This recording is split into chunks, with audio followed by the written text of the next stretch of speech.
Welcome to Sweet Life Beat Life. We hope this video helps. You start by signing into your Google account in Chrome. This ensures Meet saves settings and permissions. Once signed in, open Meet. Google.com or click Meet inside Gmail to begin. Make sure camera and microphone permissions are allowed when prompted, because Meet won't create a usable link without them. Then click New Meeting and select Create a Meeting for later or Start an instant meeting. This generates the link you'll share.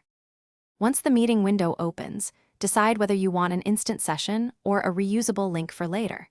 If you need a reusable code, choose Create Meeting for Later and copy the generated link. If instant, click Join, now then grab the URL from the address bar. You can also paste emails into Add Guests to send invites directly.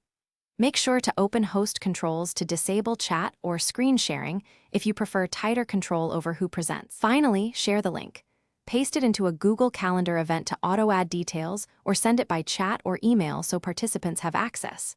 Before the meeting, test your mic and camera in the preview and enable captions if helpful. This reduces first-minute delays.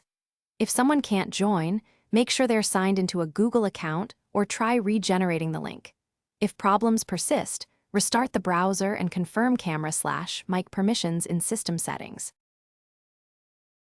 Thanks for watching. Consider subscribing if we helped you.